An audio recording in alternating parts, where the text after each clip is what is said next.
இந்த நேரத்திலும்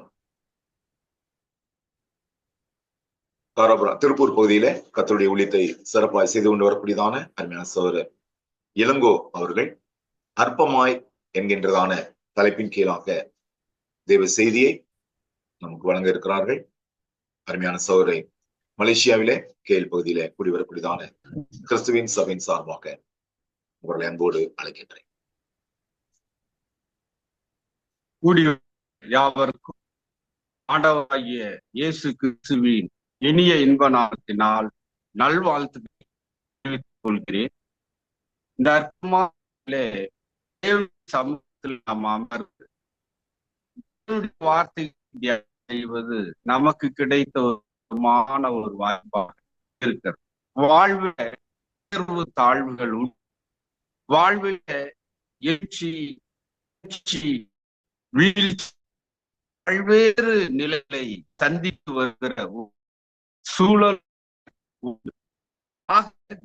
சமூகத்துல எப்படியாகிலும் நாம் விசுவாச வாழ்வில வர வேண்டும் என்பது ஒரு தேவனுடைய ஒரு சித்தமாக இருக்கிறது. அது மாத்திரமல்ல, நம்முடைய வாழ்வில ஒரு ஆசீர்வாதம், நம்முடைய வாழ்வில ஒரு சமம், நம் வாழ்வில தேவனுடைய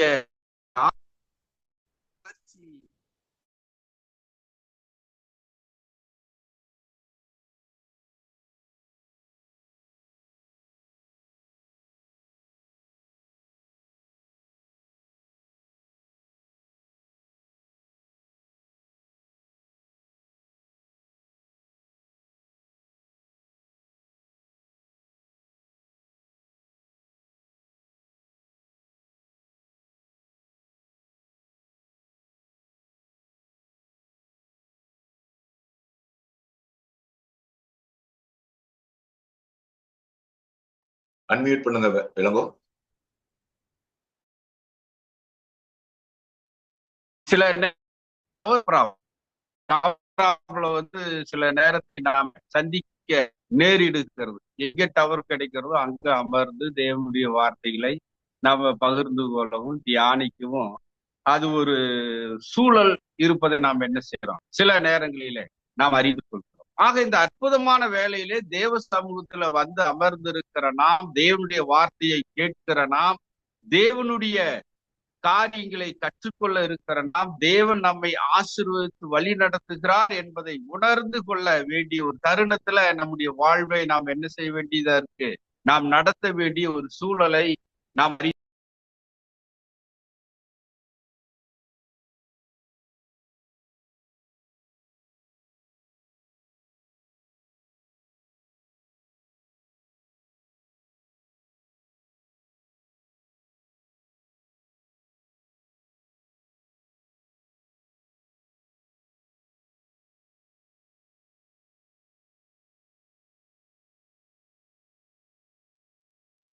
சில நேரங்களில் இந்த பவர் ப்ராப்ளம் வந்து நமக்கு ஒரு இடையூறாக சில நேரங்களிலே இருக்கலாம். சரி, பாருங்க, வாழ்வில ஒரு அற்பமான ஒரு காரியங்கள் தேவ சமூகத்துல பல நன்மைகளை ஆசீர்வாதங்களை பெற்றுக் கொள்கிறோம்.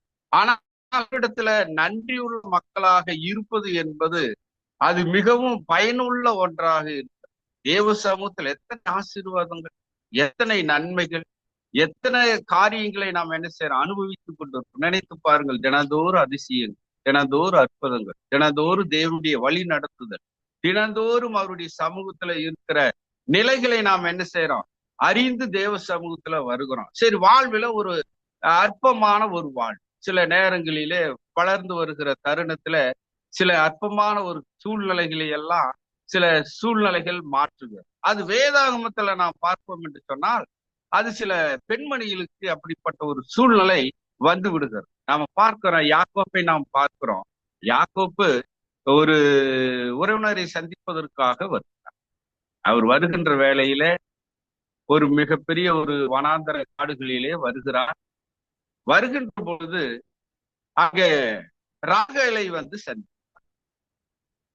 ராகேலை சந்திக்கின்ற பொழுது அவனுடைய உண்மைகளை எல்லாம், அவனுடைய விலாவரிகளை எல்லாம், டீட்டெயில்ஸ் எல்லாம், அவர்களுடைய எல்லா சூழலையும் அங்க இருக்கிற ஆடு மேய்ப்பர்கள் மூலியமாக தெரிந்து கொள்கிறார். அதை தெரிந்து கொண்டு அந்த ராகேல் இடத்துல தன்னுடைய உண்மைகளை எல்லாம் என்ன செய்கிறார், நான் யார் என்பதையும், என்னுடைய உறவு முறை என்ன என்பதையும், நான் எங்கே இருந்து வருகிறேன் என்பதையும், என்னுடைய பெற்றோர் யார் என்பதையும் எல்லா தெளிவுகளையும் இந்த ராகேல் இடத்துல என்ன செய்கிறான் என்று சொன்னால் இந்த யாக்கோப்பு வெளிப்படுத்துகிறார்.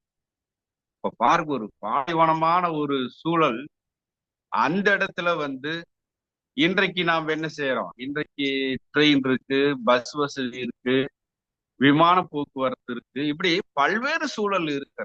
ஆனா அந்த காலகட்டங்களிலே எந்த ஒரு போக்குவரத்திற்கு எந்த ஒரு வாய்ப்புமே கிடையாது. நடைகள் இல்லை என்று சொன்னால் ஒரு பெரிய ஒரு மிருக ஜீவன்களை வைத்துக் கொண்டுதான் என்ன செய்தார்கள், பயணம் மேற்கொண்டார். ஆனால் இப்பொழுது நாம் என்ன செய்யறோம், விமானத்துல பறக்கிறோம், ட்ரெயின்ல போறோம், பஸ்ல போறோம், கார்ல போறோம், டூ வீலர்ல போறோம், எங்கினாலும் உடனடியாக அந்த ஸ்பாட்டுக்கு, அந்த இடத்திற்கு, குறிக்கப்பட்ட இடத்திற்கு சுலபமாக சென்றடையும். ஆனால் அந்த காலகட்டங்களிலே எந்த ஒரு தொலை தொடர்புமே கிடையாது.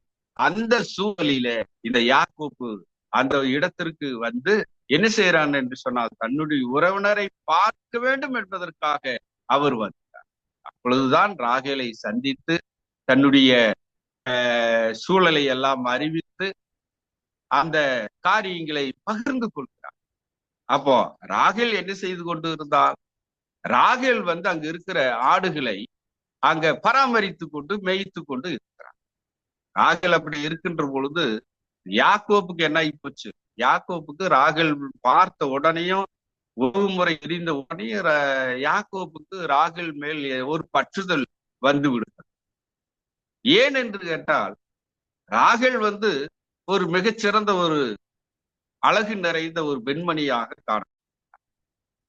இன்றைக்கு என்ன செய்யறாங்க, அழகு வேணும்னா பியூட்டி பார்லருக்கு போக வேண்டிய ஒரு காலகட்டம், அல்லது அநேக கிரீம்களை, அநேக பவுடர்களை எல்லாம் போட்டு மேக்கப் செய்து என்ன செய்ய வேண்டியதா இருக்கு, தன்னுடைய முகங்களை அற்புதமாக பளபளக்க செய்ய வேண்டிய ஒரு காலகட்டமாக, சூழலாக இருக்கிறது.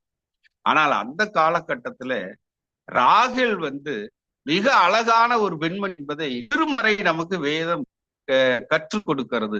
வேதம் சொல்லுகிற ஒரு சூழலை நாம் பார்க்கிறோம். அப்போ அந்த பற்றுதலினால், அந்த மிகச்சிறந்த ஒரு அழகினால் இந்த யாக்கோப்பு என்ன செய்கிறான் என்று சொன்னால் அந்த ராகேல் மேல் கொஞ்சம் பற்றுதல் வைத்து இருக்கிறான். பிறகு இந்த ஆடுகளுக்கெல்லாம் என்ன செய்கிறான் என்று சொன்னால் தண்ணி காட்டி அந்த ஆடுகளுக்கெல்லாம் தேவையான நீரெல்லாம் கொடுத்து அந்த ஆடுகளுக்கு பராமரிக்கிற வேலையை அப்பொழுதே என்ன செய்து விட்டான், யாக்கோப்பு தொடர்ந்து விட்டான். இதே காலம் போகிறது. உடனேயும் ராகேல் தன்னுடைய தகப்பன் இடத்துல போய் அங்க லாபன் இடத்துல பேசுகிறார். இந்த மாதிரி நம்முடைய உறவினர் ஒருவர் வந்திருக்கிறார் என்று சொன்ன உடனேயும் அங்க ராகேலுடைய தகப்பன் தயாராகி ஆயத்தமாகி இந்த யாக்கோப்பை சந்திக்கிற ஒரு சூழலை நாம் என்ன செய்யறோம், பார்க்கிறோம். சந்திக்கிறார்கள், பேசுகிறார்கள், மிகவும் அன்பாக பரஸ்பர ஐக்கியமாக பேசி பழகி தன்னுடைய எல்லா சூழலையும் அறிந்து கொள்கிறார். இப்படி அறிந்து கொண்டு அவர்களுக்கு தேவையான எல்லா உறவு காரியங்களையும் அறிவித்ததினால் யாக்கோப்பு என்ன செய்கிறார் என்று சொன்னார், அந்த வீட்டிலே தங்குகிறார். அந்த வீட்டிலே தங்கி 1 மாத காலம் அளவும் அங்கு இருக்கிற வேலைகளை பராமரித்து வேலை செய்து கொண்டிருக்கிறார். ஆனால் லாபான் சொல்லுகிறான், நீ என்னுடைய மருமகனாய் இருக்கிறாய், உனக்கு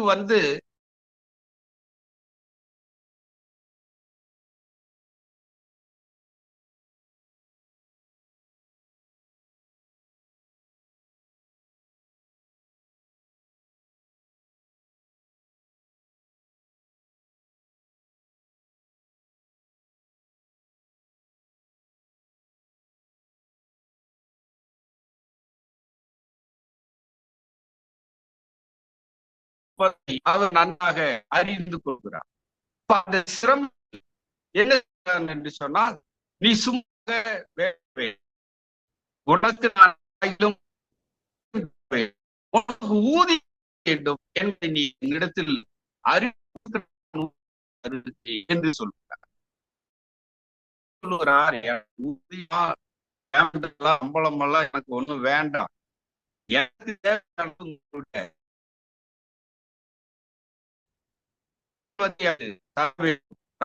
எனக்கு என்று சொன்னால்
Brother Thomas.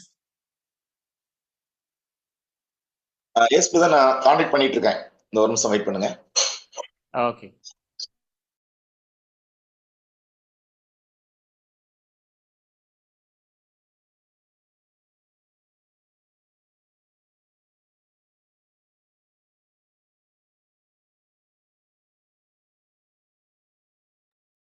Excuse me brother, Thomas brother ஆடியோலயாவது போன் பண்ணி பேச சொல்லுங்க. இப்படியே பேசுங்க பிரதர். இல்ல வாய்ஸ்ல நீங்க பேசுங்க.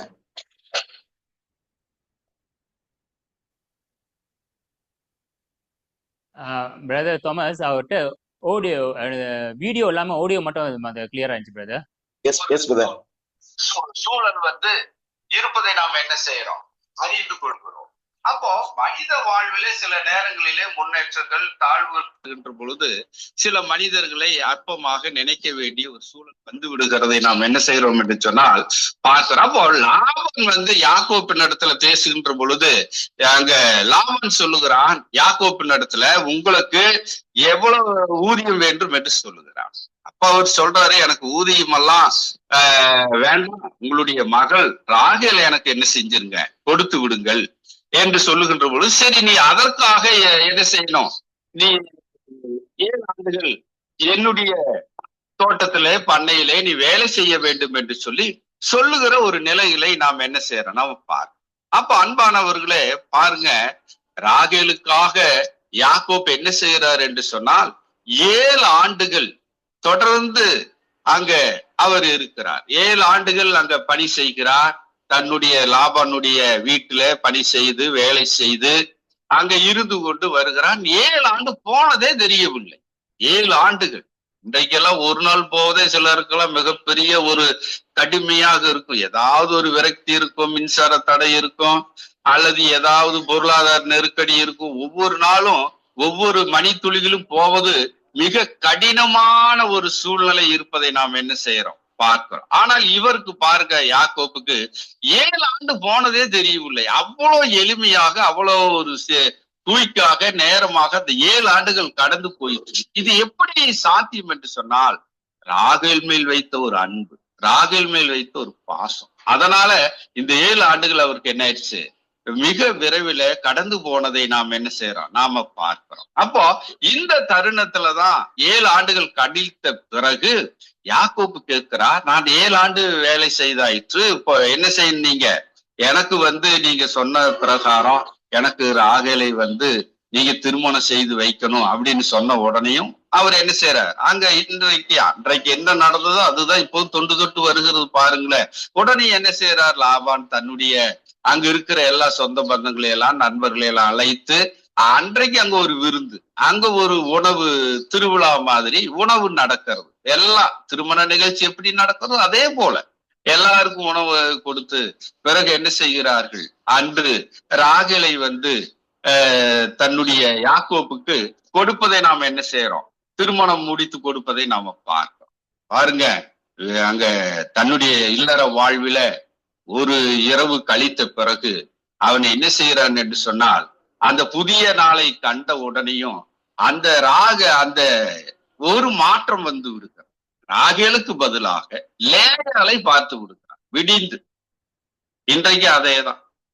இன்றைக்கு திருமணமாகி குழந்தைகள் எல்லாம் பெற்றெடுத்து வளர்ந்து வந்த பிறகு சில சகோதரர்கள் என்ன சொல்றாங்க, நீ என்னுடைய மனைவி இல்லை, இந்த குழந்தைகள் என்னுடைய குழந்தைகளும் அல்ல, இனி உன்னுடைய தொடர்பு எனக்கு வேண்டாம் என்பதையெல்லாம் நம்ம என்ன செய்யறோம், உலகத்துல நாம் அநேக மக்களிடம் பார்க்கிறோம்.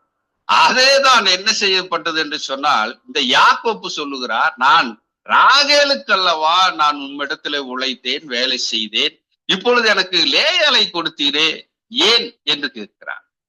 லேயாள் ஒரு கூச்ச பார்வை நிறைந்த ஒரு பெண்மணி, கொஞ்சம் அழகில் கொஞ்சம் குறைவு, அவ்வளவுதான், பார்வை கொஞ்சம் கூச்சம். அப்ப அதனால என்ன செய்யப்பட்டது என்று சொன்னால், இந்த யாக்கோப்பு என்ன செய்யறான், ஏற்றுக்கொள்ள மறுக்கிறான். ஏன்னா அழகு இல்ல, கூச்ச பார்வை. அப்ப என்ன புறக்கணிக்கப்படுகிறான் லேயா.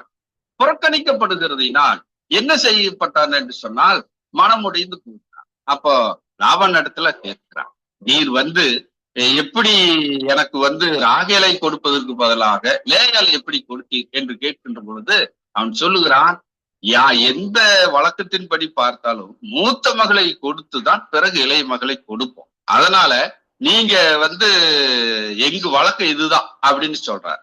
சரி, நீங்க அப்படி விரும்பினால் மீண்டும் என்ன செய்யுங்க, மீண்டும் என்னிடத்துல வேலை செய்யுங்க, தொடர்புல இருங்க, எங்கே இருங்க, மீண்டும் உங்களுக்கு என்ன செய்யறோம், ராகேலை கொடுக்குறோம் அப்படின்னு சொன்னதையும் அவர் மீண்டுமாக 7 ஆண்டுகள் அங்க ஒப்பந்தமாக பேசப்பட்டு மீண்டும் 7 ஆண்டுகள் இருக்கிறார். அப்ப பாருங்க, ராகேலுடைய ஒரு சூழலை நீங்கள் நினைத்து பார்த்தால் அது எப்படிப்பட்ட ஒரு சூழ்நிலையாக இருக்கு என்பதை நாம் என்ன செய்யணும், நினைத்து கொள்வது மிக கடினமாக இருப்பதை, வாழ்வில கடினமாக இருப்பதை நாம் என்ன செய்யறோம், பார்க்கிறோம். சரி, இங்க அடுத்தது பாருங்க, 1 சாமுவேல் 18ஆம் அதிகாரம் 23வது வசனத்துல பார்த்தா இங்க தாவீத பார்.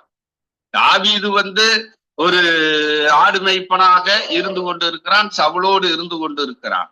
அந்த சவுலுடைய மகளை இந்த தாவீதுக்கு பார்க்கிறார்கள்.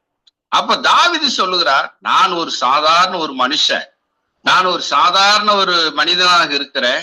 அப்போ நான் மிகவும் சவுலுக்கு மருமகனாவது லேசான காரியம் அல்ல, நான் எளியவனாக இருக்கிறேன், அற்பமா எண்ணப்பட்டவனுமாக இருக்கிறேன்.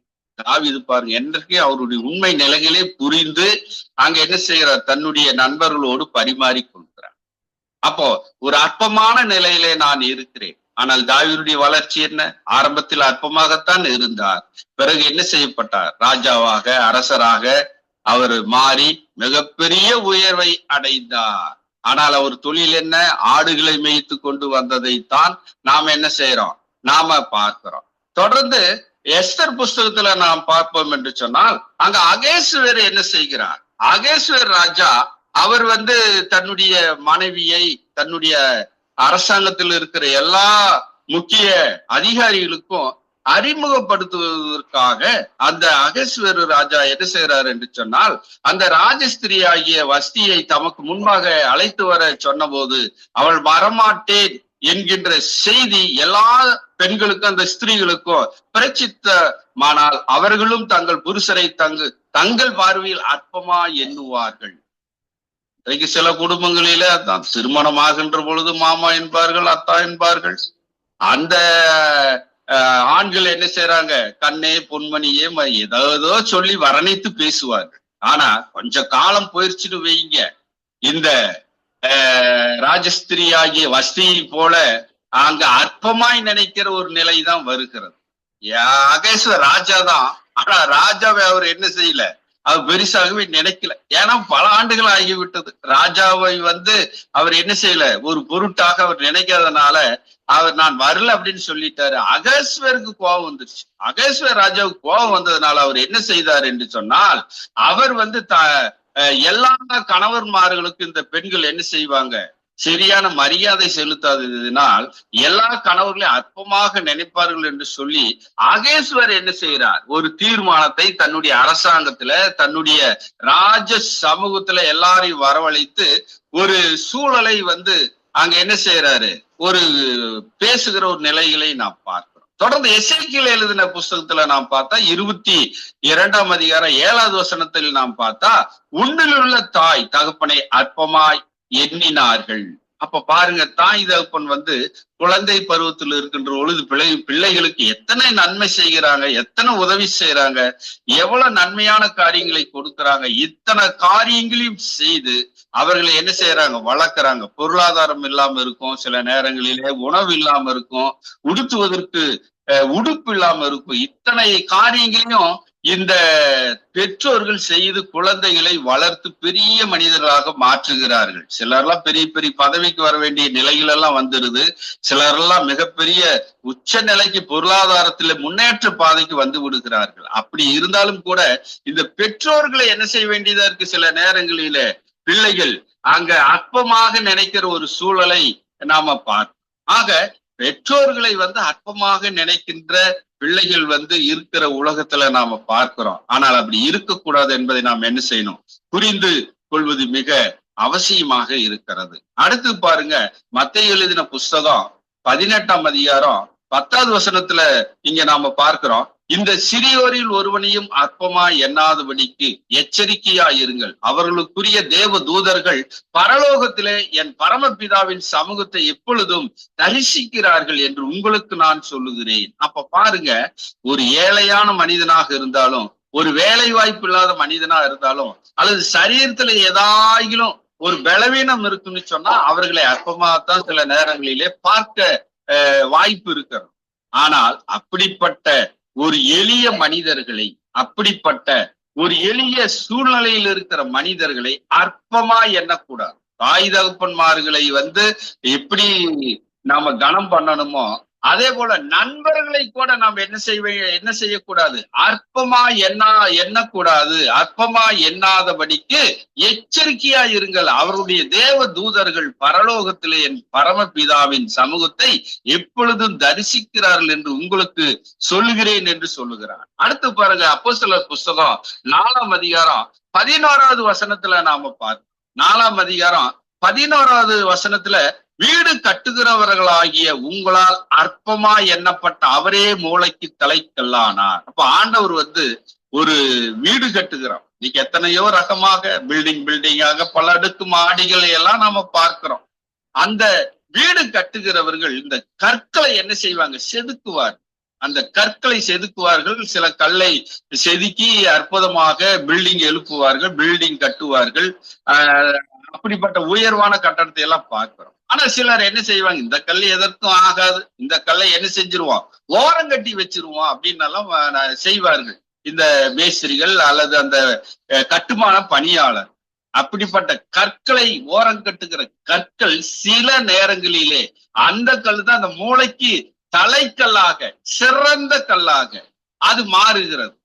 அப்ப எந்த கல் தேவையில்லாமல் தள்ளப்படுகிறதோ, ஒதுக்கப்படுகிறதோ, அற்பமாய் எண்ணப்படுகிறதோ அதே கல்லை மீண்டுமாய் அந்த பில்டிங்க்கு தேவைப்படுகிறது. அன்பானவர்களே, பாருங்க, ஒரு வீடு கட்டுவதற்கு ஒரு கல்லை கூட அற்பமா எண்ணினாலும் கூட அந்த கற்களை கொண்டே அந்த பில்டிங் வந்து நேர்த்தியாக சீரமைக்கப்படுகிறதை நாம என்ன செய்யறோம், நாம பார்க்கிறோம். ஆக இந்த வீடு கட்டுகிறவர்களாகிய உங்களால் அற்பமா எண்ணப்பட்ட அவரே மூளைக்கு தலைக்கல்லானார் என்று நாம் என்ன செய்யறோம், நாம பார்க்கிறோம். ஆக அன்புக்குரியவர்களே, இப்ப இந்த யாக்கோபு என்ன செய்தார், இரவு முழுவதும் இல்லற வாழ்க்கை முடித்த பிறகு அது லேயாள் என்று கண்ட பிறகு இந்த லேயாள் எனக்கு வேண்டாம். இரவு முழுவதும் இல்லற வாழ்க்கையில நடந்து விட்டு விடிந்த பிறகு இந்த லேயாள் எனக்கு வேண்டாம், எனக்கு ராகேல் தான் வேண்டும் என்று சொல்லுகின்ற பொழுது அப்ப அந்த லேயாளுடைய மனநிலை எப்படி இருக்கு நினைத்து பாருங்கள். மிகவும் கஷ்டமாக இருக்கு. மிகவும் கஷ்ட ஒரு சூழலிலே தள்ளப்படுகிறார் லேயாள். அப்போ அந்த லேயாள் தள்ளப்படுகிற வேலையில ஆண்டவர் சொல்லுகிறார், என்ன சொல்லுகிறார் என்று சொன்னால், லேயாள் அற்பமா எண்ணப்பட்டாள் என்று கர்த்தர் கண்டு அவள் கற்பந்தரிக்கும்படி செய்தார். அன்பானவர்கள், இன்னைக்கு அநேக பெண்கள் அநேக உபத்திரவம். பெண்கள் என்று சொன்னாலே பல வேலைகள், பல பாரங்கள், பல சுமைகளை சுமக்கின்ற பெண்கள் வலிமையானவர்களாக சிலர் இருக்கிறாங்க, சிலர் பலவீனமாகவும் சிலர் இருப்பாங்க. ஆனால் இந்த லேயாள் வந்து வாழ்வில இப்படிப்பட்ட ஒரு மன இறுக்கத்துல தள்ளப்படுகின்ற பொழுது கர்த்தர் என்ன செய்கிறார் என்று சொன்னால், அந்த லேயாளுடைய துன்பங்களை எல்லாம் அற்பமா எண்ணப்பட்ட காரியத்திலே எல்லாம் கர்த்தர் கண்டு அவள் கற்பந்தரிக்கும்படி செய்கிறார். பாருங்க அன்பானவர்களே, கூச்ச பார்வையான ஒரு பெண்மணி தான், அழகில் சற்று குறைவாக கூட இருந்திருக்கலாம். ஆனால் என்ன செய்யப்பட்டாள் என்று சொன்னால், அவள் துன்பத்தையும் அவள் அற்பமாய் எண்ணப்படுகிறதையும் இந்த கர்த்தர் கண்டு என்ன செய்கிறார் என்று சொன்னால், கற்பம் தரிக்கிற ஒரு ஆசீர்வாதத்தை தேவன் தருகிறார். அப்போ பாருங்க, அவ்வளவு ஒரு ஆசீர்வாதம், அவ்வளவு ஒரு நல்ல ஒரு சூழலை தேவன் இந்த லேயாளுக்கு கொடுத்து என்ன செய்யறாரு என்று சொன்னால், லேயாள் கர்ப்பவதியாகி ஒரு குமாரனை பெற்று கர்த்தர் என் சிறுமையை பார்த்தருளினார். அன்பானவர்களே, இங்கதான் நாம பார்க்கணும். லேயாள் ஒதுக்கப்பட்டு இருக்கலாம், லேயாள் அற்பமாக எண்ணப்பட்டு இருக்கலாம், ஆனால் கர்த்தர் மேல் இருக்கிற அந்த பற்றுதல் பாருங்க. லேயாள் சொல்ற, அந்த லேயாள் ஒரு குமாரனை பெற்று கர்த்தர் என் சிறுமையை பார்த்தருளினார், இப்பொழுதும் என் புருஷன் என்னை நேசிப்பார் என்று சொல்லி அவனுக்கு ரூபன் என்று பெயரிடுகிறார். அப்போ இந்த ரூபன் என்று பெயரிடுகிற ஒரு சூழலை இந்த லேயாளுக்கு தேவன் வந்து கொடுக்கிறார். ஆனால் இந்த லேயாள் என்ன சொல்லுகிறார், கர்த்தர் என் சிறுமையை பார்த்ததினால். அன்பானவர்களே, இன்றைக்கும் அநேக தாய்மார்கள் பிள்ளை செல்வங்கள் இல்லாமல் இருக்கலாம். இன்றைக்கும் பிள்ளை செல்வம் இல்லாததினால் ஒதுக்கப்பட்டு நீங்கள் இருக்கலாம், அல்லது அற்பமா எண்ணப்பட்டு நீங்கள் இருக்கலாம். ஆனால் கர்த்தர் எல்லா பெண்மணிகளையும் பார்க்கிறார். கர்த்தர் எல்லா பெண்மணிகளுடைய துயரங்களையும் கண்ணீர்களையும் வேதனைகளையும் ஒதுக்கப்படுகிறதையும் பொருளாதார வசதி இல்லாத சூழலையும் பெண்கள் தாங்கி கொண்டு வாழ்கிற ஒரு நிலைகளை நாம் பார்க்கிறோம். அப்படிப்பட்ட சூழலில் லேயாள் தள்ளப்பட்டால், ஆனால் கர்த்தர் அவருடைய சிறுமையெல்லாம் கண்டு என்ன செய்தார் என்று சொன்னால், ஒரு குழந்தை செல்வத்தை கொடுத்து, இந்த தேவன் என்னை ஆசீர்வதித்ததினால் இந்த தேவனுக்கு நான் நன்றி சொல்லுகிறேன் என்று சொல்லுகிறார். அப்போ இந்த கர்த்தர் என்னை ஆசீர்வதித்தார், இதனால என்னுடைய வாழ்வு சுக வாழ்வாக ஆசீர்வாதம் நிறைந்த ஒரு வாழ்வாக மாறும் என்று சொல்லி, என்னுடைய கணவன் யாக்கோபு என்னை நேசிப்பார், என்னிடத்துல அன்பு செலுத்தும். நீ குடும்பம்னு சொன்னா பாருங்க, எல்லா குடும்பத்திலேயும் காரசாரமா இருப்பாங்க. கணவன் மனைவி சொல்வது கணவன் கேட்க மாட்டான், கணவன் சொல்வது மனைவி கேட்க மாட்டான், இருவர்கள் சொல்வது பிள்ளைகள் கேட்க மாட்டான், பிள்ளைகள் சொல்வதை பெற்றோர்கள் கேட்க. ஒரு குடும்பம் ஒரு போர்க்களமாகவே சில குடும்பம் இருந்து கொண்டிருக்கும், போராட்டமாகவே இருந்து கொண்டிருக்கும். குடும்பத்துல மகிழ்ச்சி இருக்காது, சந்தோஷம் இருக்காது, பல இன்ப துன்பங்களை அனுபவித்துக் கொண்டு இருப்பார். அப்படிப்பட்ட சில குடும்பங்களும் இருப்பதை நாம் என்ன செய்யலாம், பார்க்கலாம். ஆனா இந்த லேயாள் வந்து இந்த துன்பத்தோட இருக்கிற ஒரு சூழலை தேவன் கண்டு கர்த்தர் கண்டு மனமிறங்கி அவளுக்கு குழந்தை செல்வத்தை கொடுத்ததினால் யாக்கோப்பு மீண்டும் என்னிடத்துல அன்பு செலுத்துவார் என்கின்ற ஒரு நம்பிக்கை என்ன ஆகிறது, லேயாளுக்கு வந்து விடுகிறது. ஏன்னா கேட்டா குழந்தை செல்வம். அப்ப குழந்தை செல்வம் வந்துட்டு அது ஒரு மதிப்பு மிக்க ஒரு பெண்மணியாக குடும்ப இல்லறத்துல குடும்பத்தினுடைய ஒரு நல்ல குடும்ப பாங்கை பேணி காக்கிற பெண்மணியாக வளர்ந்து வருகிறார்.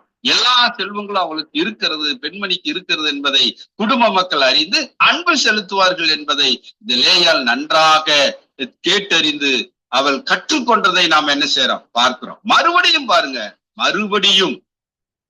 மறுபடியும் இந்த லேயாள் கர்ப்பவதியாகி ஒரு குமாரனை பெற்று, நான் அற்பமாய் எண்ணப்பட்டதை கர்த்தர் கேட்டருளி இவனையும் எனக்கு தந்தார் என்று சொல்லி அவனுக்கு சிமியோன் என்று பெயரிடுகிறார். அன்பானவர்களே, வாழ்விலே ஒதுக்கப்படலாம், வாழ்விலே ஒரு மூலையில இருந்து அழுது கொண்டு இருக்கலாம், வாழ்விலே கண்ணீர் வடித்துக் கொண்டு இருக்கலாம், நிம்மதி இல்லாமல் இருக்கலாம், சமாதானம் இல்லாமல் இருக்கலாம், பொருளாதார நெருக்கடியில் இருக்கலாம், பொருளாதாரமே இல்லாமல் கூட சில நேரங்களிலே வாழலாம். ஆனால் குழந்தை செல்வம் கிடைக்கின்ற பொழுது அத்தனை பொருளாதார நெருக்கடி, அத்தனை மன உளைச்சல்களும் அகற்றப்படுகிறது. ஏன்னு கேட்ட ஒரு புதிய பிரவேசம், ஒரு புதிய சந்தோஷம், ஒரு புதிய எழுச்சி கிடைத்து கொடுக்கிறது. அப்ப இந்த சிமியோன் பிறந்ததையும் கூட அவள் மிகுந்த சந்தோஷத்தோடு ஏற்றுக்கொண்டு எனக்கு தந்தார் என்னுடைய துன்பங்களை எல்லாம், என்னுடைய கஷ்டங்களை எல்லாம் கர்த்தர் கேட்டருளி இவனையும் எனக்கு தந்தார் என்று சொல்லி அவனுக்கு சிமியோன் என்று பெயரிடுகிறார். அன்பானவர்களே, அந்த பெண்மணிக்கு லேயாளுக்கு 4 குழந்தைகள். முதல் ரூபன், 2வது சிமியோன், 3வது லேவி, 4வது யூதா. இந்த 4 பேரையும் கர்த்தர் என்ன செய்தார் என்று சொன்னால், இந்த அற்பமா எண்ணப்பட்ட இந்த பெண்மணிக்கு, இந்த தூசாக எண்ணப்பட்ட இந்த பெண்மணிக்கு 4 குழந்தை செல்வத்தை கொடுத்து மிகப்பெரிய ஒரு உற்சாகத்தையும் வீழ்ச்சியிலிருந்து ஒரு எழுச்சியையும் ஒரு புரட்சி அந்த பெண்மணிக்கு தைரியத்தையும் ஊக்கத்தையும் ஆக்கத்தையும் தேவன் கொடுத்திருக்கிறார் என்பதை நாம் பார்த்தால் அது சந்தோஷமா இருக்கு, அது மகிழ்ச்சியா இருக்கு.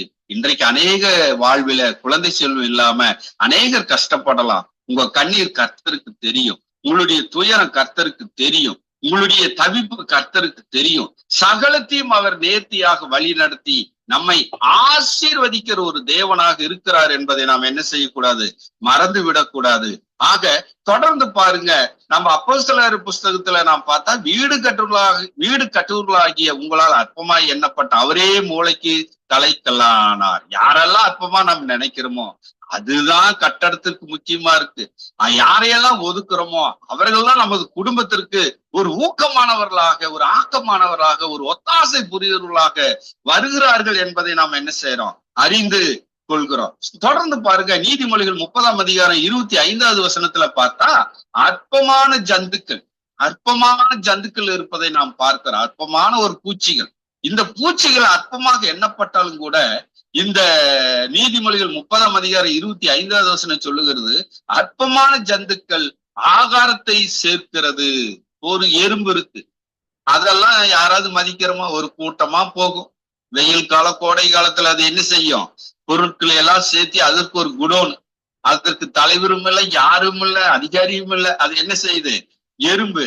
சுறுசுறுப்பை நாம பார்க்க, எறும்புனுடைய சுறுசுறுப்புன்னு சொன்னா அது பயங்கரமான ஒரு வேகமா இருக்கும். அது அப்படியே லைனா போய் உணவு தானியத்தையெல்லாம் எடுத்துக்கொண்டு சேமிக்கின்ற ஒரு நிலைகளை நாம பார்த்திருக்கிறோம். அந்த எறும்பெல்லாம் அற்பமா தான் நினைக்கிறோம். ஆனா தன்னுடைய ஆகாரத்தை அதை தானே சேமித்து வைக்கிற ஒரு சூழலை நாம் பார்க்கிறோம். எறும்பு கூட அற்பமா தான் நினைத்தாலும் கூட அது தன்னுடைய ஆகாரத்தை சேர்க்கிறதை நாம் அறிகிறோம். தொடர்ந்து பாருங்க, கண்மலையில் வீடு கட்டுகிற புலி முயல்களை நாம பார்க்கிறோம். கண்மலையிலேயே போய் வீடு கட்டுது. அப்போ கண்மலையில வீடு கட்டுறதுன்னா அந்த முயலுக்கு எவ்வளவு வேகம் இருக்கணும், அதற்கு எவ்வளவு ஒரு முயற்சி இருக்கணும். அடுத்து பார்க்கிறோம், வெட்டுக்கிளி. அதற்கு அதிகாரி இல்ல, அதற்கு யாரும் ஒரு தலைவனும் இல்லை. ஆனா அது என்ன செய்யுது, ஒரு வரிசையாக போகிற பூச்சிகளை நாம பார்க்கிறோம். அடுத்து பாருங்க, அரசர் அரண்மனைகளில் குடியிருக்கிற சிலந்தி பூச்சி.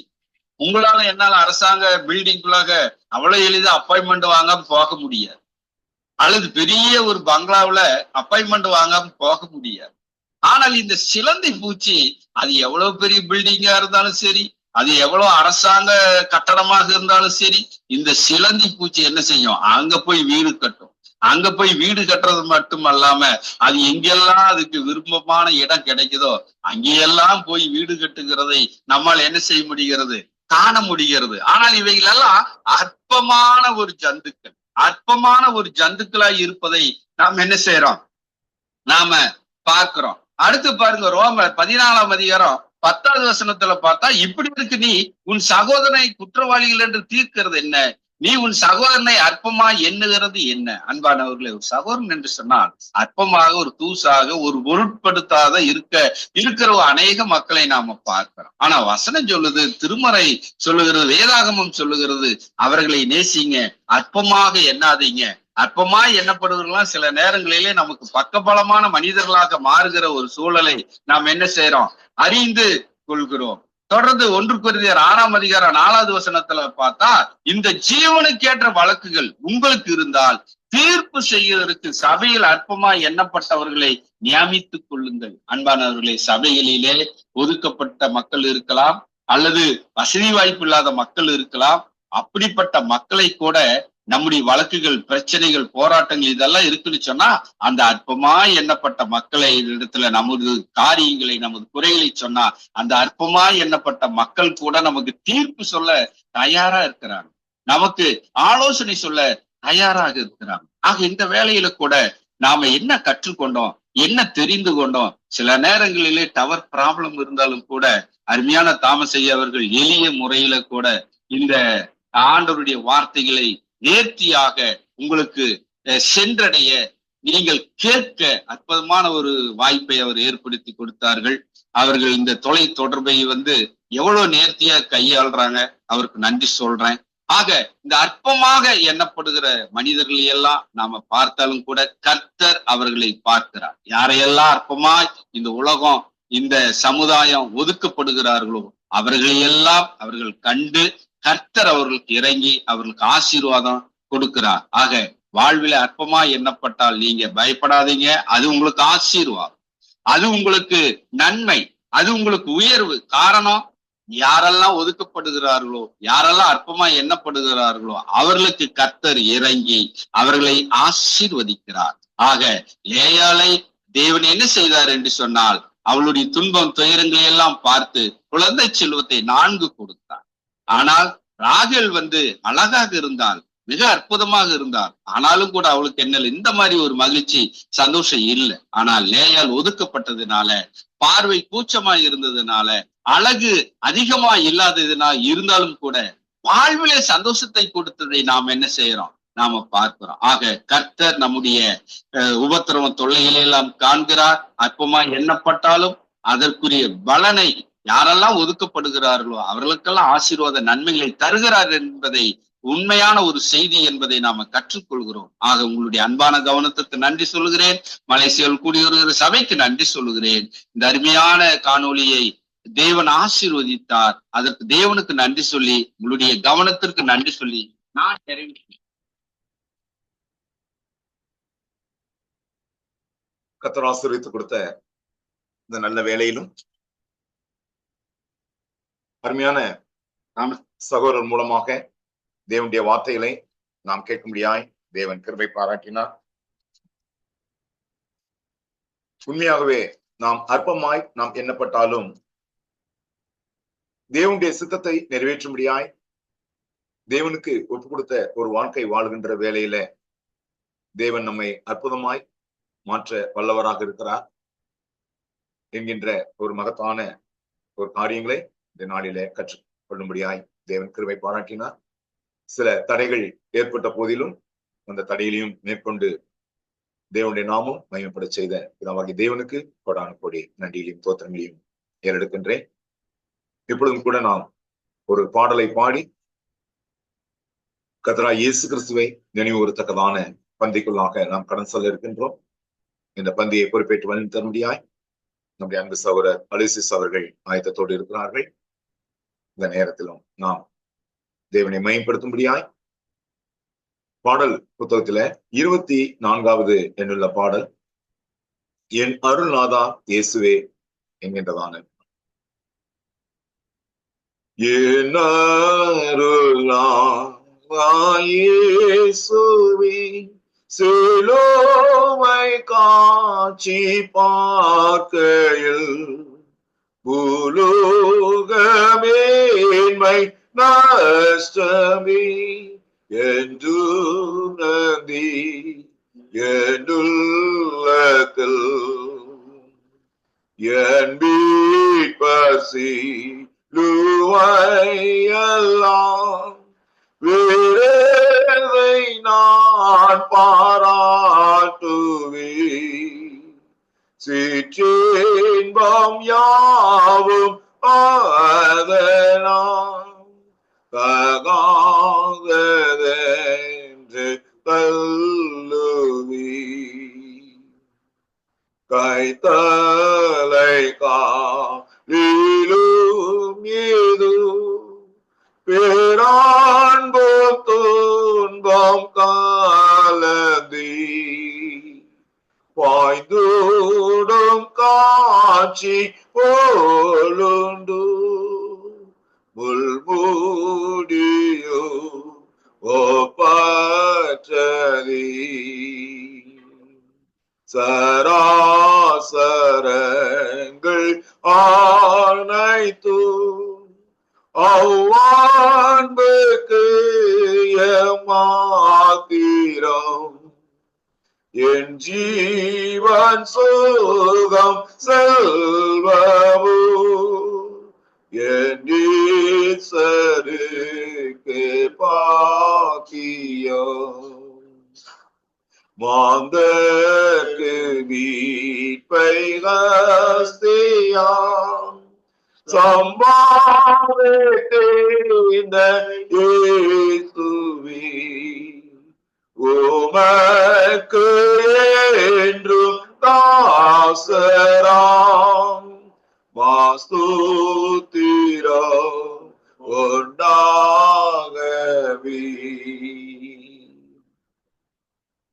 இந்த நேரத்திலும் அருமையான சகோதரர் அவர்கள் இந்த நேரத்தை பொறுப்பேற்றுக் கொள்வார்கள்.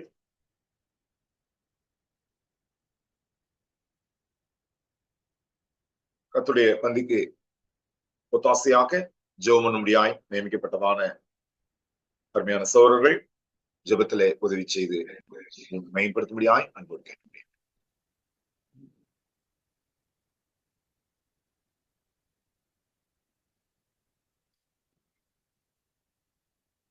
Brother Alexis? Yeah.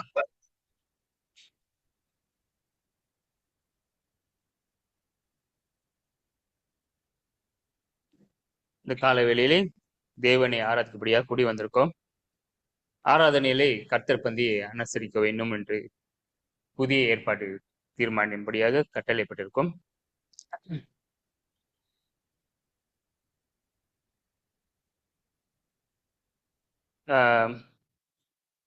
Acts chapter 20:7 யாராச்சும் வாசிங்க. அப்போஸ்தலர் 20வது அதிகாரம் 7வது வசனம்.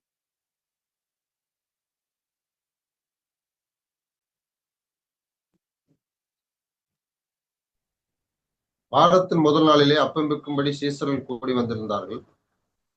பவுல் மறுநாளிலே புறப்பட வேண்டும் என்றிருந்து அவர்களுடனே சம்பாஷித்து நடுராத்திரி மட்டும் பிரசங்கித்தான். வாரத்தில் முதல் நாள் அப்போஸ்தலர் ஒன்று கூடி அப்பம் பிற்றார்கள்னு மோஸ்ட் ஆஃப் கிறிஸ்டியன் வாரத்தில் முதல் நாள் தேவனை ஆராதிக்கும்படியாக கூடி வராங்க இந்த இந்த வசனத்தை மையமா வச்சு. ஆனா சில பேர் கன்ஃபியூஸ் ஆகுறாங்க, ஆராதனையில வந்து கர்த்தர் பந்தியை வந்து எப்போ எடுக்கிறதுன்னு. இது சண்டேல தான், வாரத்தில் முதல் நாள் தான் எடுக்கலாமா, இல்ல வருஷத்துல ஒரு வாட்டி எடுக்கலாமா, மாசத்துல ஒரு வாட்டி எடுக்கலாமா, குழப்பமா இருக்காங்க. ஆனா வசனம் என்ன சொல்லியிருக்கு, வாரத்தில் முதல் நாள் அப்பம் பெற்றாங்கன்னு. ஆனா கொரிந்தியன் 1வது அதிகாரம் 16:2 1 Corinthians chapter 16 verse 2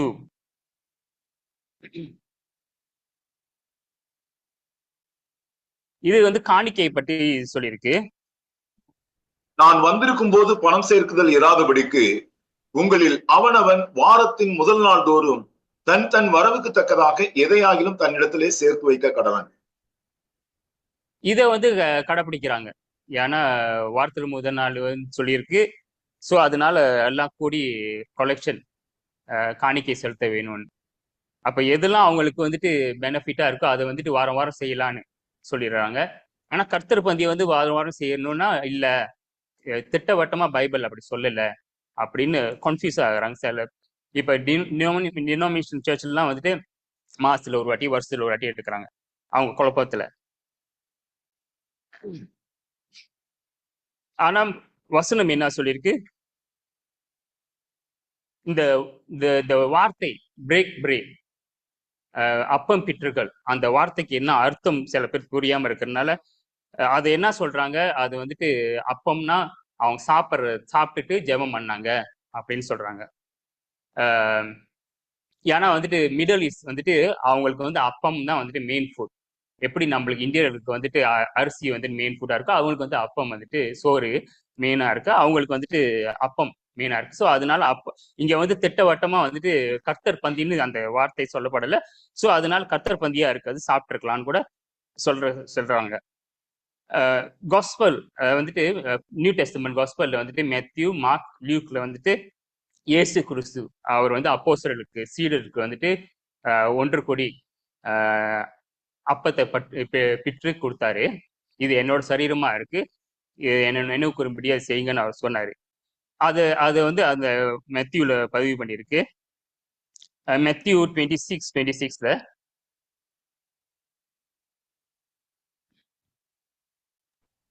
அவர்கள் போஜனம் பண்ணுகையில் இயேசு அப்பத்தை எடுத்து ஆசீர்வதித்து அதை பிட்டு சீசர்களுக்கு கொடுத்து, நீங்கள் வாங்கி புசியுங்கள், இது என்னுடைய சரீரமாய் இருக்கிறது என்றார். இங்க வந்துட்டு இங்கேயும் இந்த 3 புக்லயும் நீங்க பாத்தீங்கன்னா, மெத்தியூ, மார்க், லூக்ல பாத்தீங்கன்னா அங்கேயும் கர்த்தர் பந்தின்னு அங்க சொல்லப்படலை. அங்க வந்து இயேசு கிறிஸ்து அப்பத்தெட்டு பிற்று கொடுத்தார் அப்படின்னு தான் சொல்லப்பட்டிருக்கு. ஆனா கர்த்தர் பந்தின்னு சொல்லப்படும். ஆனா நம்ம தான் சொல்றோம் கர்த்தர் பந்தி. ஆனா கர்த்தர் கூட ஐக்கியமாக ஒரு பந்தினால கர்த்தர் பந்தின்னு நம்ம சொல்றோம். அப்ப அந்த வார்த்தை அப்பம் பிற்றுக்கள்லாம் என்ன அர்த்தம், அதை நம்ம புரிஞ்சுக்க வேணும். மோசஸ் காலத்துல வந்துட்டு தேவன் வந்துட்டு இஸ்ரேல் மக்களை வழி நடத்தினார். அப்ப அந்த மக்கள் வந்து பசியில இருக்கும் போது மன்னான்னு ஒரு அப்பத்தை கொடுத்தார் வானத்துல இருந்து. எக்ஸடஸ் 16:35 படிங்க.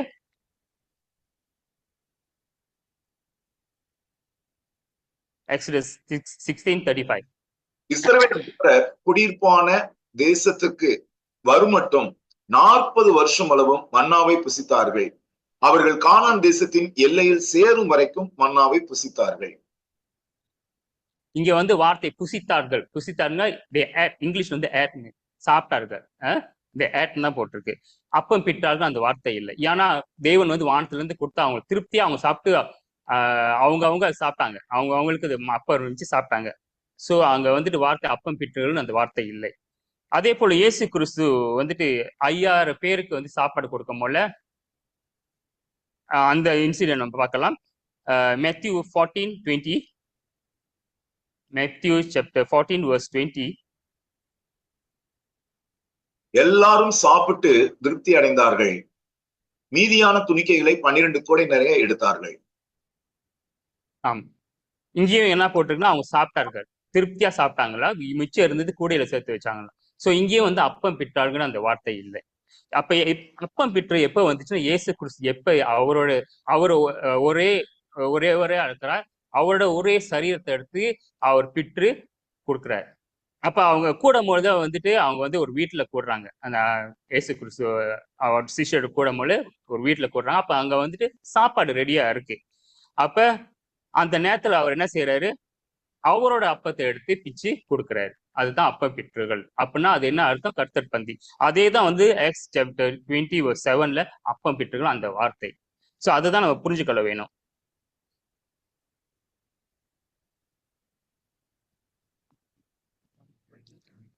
ஸோ நம்ம வந்துட்டு இந்த இடத்துல வந்து அப்பம் பிற்றுகளுக்கு வந்து கன்ஃபியூஸ் ஆகக்கூடாது, நம்ம வந்துட்டு டவுட்டா இருக்கக்கூடாது. அப்பம் பிற்றுகள்லாம் என்னன்னு ரொம்ப கிறிஸ்டியன் வந்து குழம்பி போறாங்க. இது இந்த வார்த்தைனால அப்பம் பிற்றுகள் தெளிவா சொல்லப்படலை இது கர்த்தர் பந்தின்னு. ஆனா வசனம் அப்பம் பிற்றுகள்லாம் என்னன்னு நம்ம தான் புரிஞ்சுக்க வேணும். அது வந்துட்டு கர்த்தர் பந்தி. அதை தான் வந்துட்டு வாரத்தில் முதல் நாள் அப்போஸ்தலர்கள் அனுசரிச்சாங்க. அதே போல நம்மளும் என்ன செய்ய வேணும், அனுசரிக்க வேணும் என்று உறுதியாக நான் நம்பி மன உறுதியோட இந்த அப்பத்தை நம்ம பங்கு பெறுவோம். இந்த வேலையும் அப்பத்துக்காக ஏரியால சாரி குமார் ஜோம்படியாக கேட்டுக்கொள்றேன்.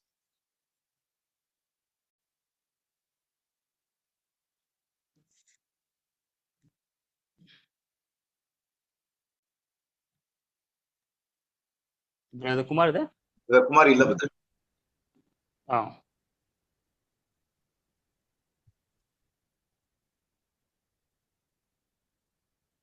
சரி, நான் ஜெபம் பண்றேன். ஜெயிப்போம். அன்போடு தேவனே பிதாவே, இது இந்த வேலைக்காகவும் இந்த நேரத்துக்காகவும் நன்றி செலுத்துறோமாப்பா. பிதாவே, இந்த வேலையில் நாங்கள் ஒன்று கூடி பிதாவே உண்மை ஆராதிக்கும் இந்த வேலையில் ஆண்டவரே, இந்த ஆராதனையில ஒரு பங்கு கர்த்தர் பந்தியும் நாங்கள் அறிகிறோம் ஆண்டவரே. இயேசு கிறிஸ்து எங்களுக்காக உம்முடைய ஒரே குமாரன் மரணம் அடைந்து அவர் சிலுவையில் அறையப்பட்டு அவர் சதை பிக்கப்பட்டது ஆண்டவரே. அதை நாங்கள் நினைவு கூறும் இந்த வேலையில ஆண்டவரே, இந்த அப்பத்தை நாங்கள் பங்கு பெறும் ஆண்டவரே. பிதாவே, இந்த வேலையிலும் பிதாவே நாங்கள் எப்படி அப்போஸ்தலர்கள் கடைப்பிடிச்சார்களோ அதே போல நாங்கள் தொடர்ந்து கடைப்பிடிச்சு இப்படி ஒரே குமாரன் 2வது வருகை வரைக்கும் நாங்கள் இதை செய்யும்படியாக எங்களுக்கு கிருபை பாராட்டுமாய் கொண்டாடிக்கிட்டோமாப்பா. இந்த அப்பத்தை நீ ஆசீர்வதியும் வழி நடத்துமாறு கொண்டாடிக்கிட்டோமாப்பா. இதெல்லாம் எங்கள் ரட்சகம் ஆண்டவரும் இயேசு கிறிஸ்து இனி நாமத்தில் ஜெபிக்கிறோம் ஜீவனுள்ள நல்ல பிதாவே. ஆமீன்.